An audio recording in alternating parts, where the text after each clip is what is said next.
कथा में जितना हो सके उतना जाना चाहिए, क्योंकि कहते हैं ना कि शादी हुई, विवाह हुआ, और अगर वहां पर अगर हमें निमंत्रण नहीं दिया तो वहां मत जाना।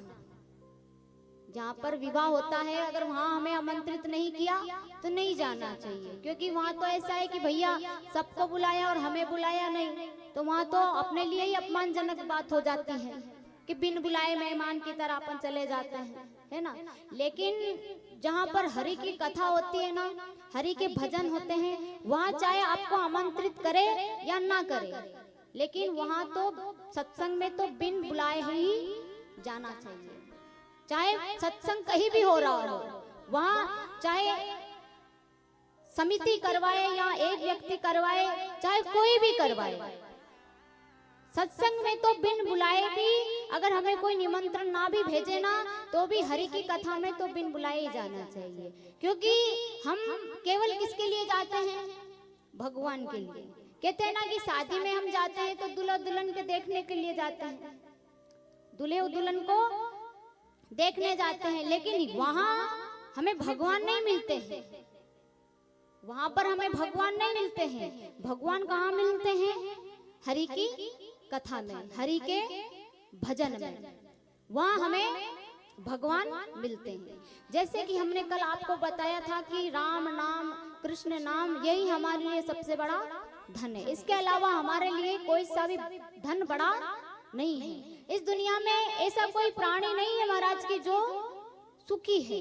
हर प्राणी, हर व्यक्ति दुखी है इस जीवन में। और कैसे?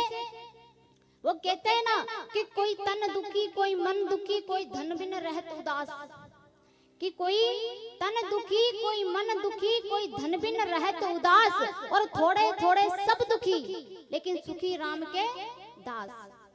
सुखी तो वही है जिन्होंने राम नाम कमाया है, जिसने कृष्ण नाम कमाया है, वही इस दुनिया में सुखी इंसान है। इस दुनिया में सब इंसान दुखी है, कोई तन से दुखी है, कोई मन से दुखी है, कोई धन से दुखी है। और कैसे दुखी है? तन से दुखी कैसे होते हैं? तन से दुखी व्यक्ति वो होता है कि जिनके पास पैसे, जायदाद, खूब प्रॉपर्टी हो, खूब बढ़िया बिजनेस चल रहा हो, पैसे की कोई कमी नहीं है, लेकिन वो खाने में क्या खाते हैं? सूखी रोटी और मूंग की दाल। सूखी रोटी और मूंग की दाल खाते हैं। अब अगर कोई आकर पूछ ले, भैया इतने पैसे होने के बावजूद भी मूंग की दाल और सूखी रोटी खा रहे हो भैया, क्यों?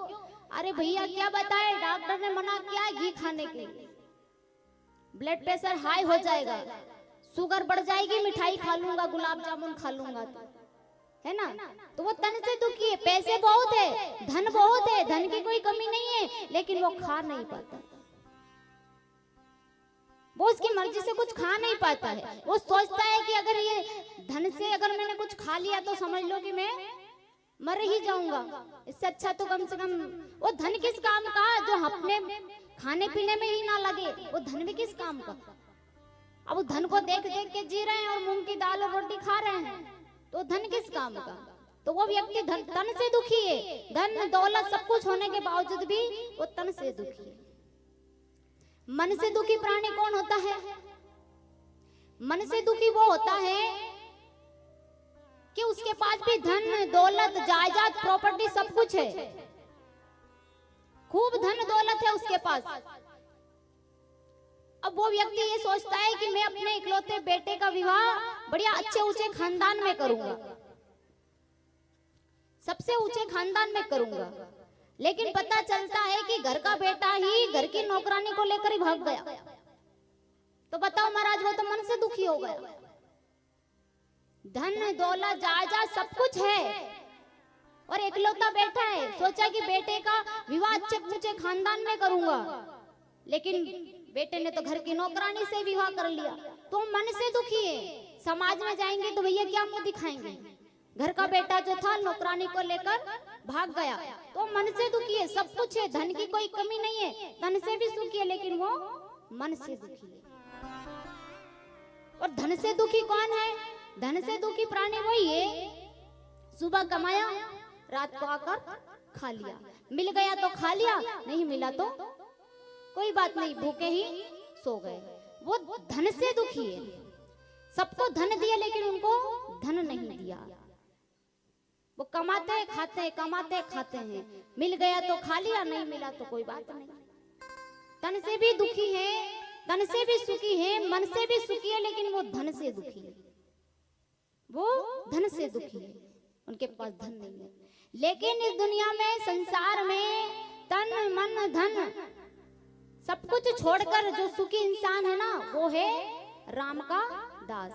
जिसने राम को अपना बना लिया, जिसने कृष्ण को अपना बना लिया, वो इस संसार में सुखी इंसान है। और जिसने भगवान को अपना नहीं बनाया और संसार की मोह माया में ही पड़ा रहता है। देखिए महाराज, हमें भगवान ने इस संसार में कर्तव्य करने के लिए भेजा है। हमें इस संसार में भगवान ने कर्तव्य करने के लिए भेजा है। भगवान ने ये नहीं कहा है, अगर जो व्यक्ति मेहनत करता है ना, भगवान उससे बहुत प्रसन्न रहते हैं, जो व्यक्ति मेहनत करता है। लेकिन जो व्यक्ति घर में पड़ा रहता है आलसी बनकर, उससे भगवान बहुत गुस्सा करते हैं।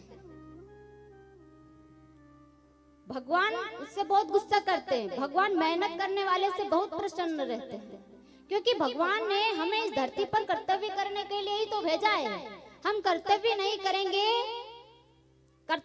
करेंगे तो भगवान तो हमसे क्रोधित होंगे ही होंगे। लेकिन कर्तव्य तो हमें करना है कि हमें मेहनत भी करनी है, धन भी कमाना है, अपने घर को भी चलाना, सब कुछ करना है। लेकिन भगवान ने बस इतना कहा है कि सब कुछ करना, लेकिन जो अपने मुख से ये वाणी निकलती है ना कि ये सब कुछ मेरा है, ये गलत है, ये हमारा नहीं है। भगवान ने हमें केवल कर्तव्य करने के लिए भेजा है, कर्तव्य करना है, और उस कर्तव्य में आपको भगवान के लिए समय भी निकालना है।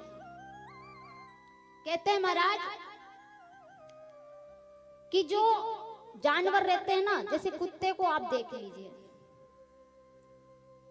अगर कुत्ते को किसी ने रोटी डाल दी तो वो खा लेगा। किसी ने डाल दी, किसी की इच्छा हुई तो कुत्ते को रोटी डाल दी तो वो खा लेगा, और अगर नहीं डाली तो वो नहीं खाएगा। पता है अगर वो कुत्ते, उसके मन में क्या सोचता है, पता है क्या विचार करता है? क्योंकि हर व्यक्ति एक दूसरे की वाणी को समझ लेते हैं। हमें भूख लगती है तो हम मांग कर खा लेते हैं कि भैया भूख लगी है, कुछ खाने के लिए दे दीजिए, भूख लगी है, कुछ खाने के लिए दे दीजिए। लेकिन जानवर कभी बोलकर नहीं कहेगा कि भूख लगी है, खाने के लिए कुछ दे दीजिए, वो नहीं बोलेगा। बताए वो कुत्ते, उसके मन में ये विचार करता है, वो ये सोचता है कि हे प्रभु, इस जन्म में आपने मुझे ये जानवर की योनि दी है और मैं किसी से मांग कर नहीं खा पाता, मैं भूखा ही चलता फिरता हूँ। वो भगवान से प्रार्थना करता है कि अगले जन्म में मुझे मनुष्य योनि प्रदान करना, अगले जन्म में मुझे मनुष्य योनि प्रदान करना कि कम से कम मैं मांग कर तो अपना पेट भर लूं। तो भगवान से प्रार्थना करता है ना, तो भगवान उसकी इच्छा को पूरा कर देते हैं, अगले जन्म में उसको मनुष्य योनि दे देते हैं। लेकिन जैसे ही वो मनुष्य योनि में आता है ना, फिर वो भूल जाता है, वो सब कुछ भूल जाता है। वो क्या करता है, बस सुबह उठता है, कमाता है, खाता है, पीता है और सो जाता है। उसने जिस भगवान से प्रार्थना की ना कि हे प्रभु, मैं अगले जन्म में मुझे मनुष्य योनि प्रदान करना, तो कम से कम मैं किसी से मांग कर पेट भर लूं और मैं तेरे भजनों को भी अपने मुख से गा सकूं। लेकिन जैसे उसका जन्म होता है ना मनुष्य योनि में, वो सब कुछ भूल जाता है।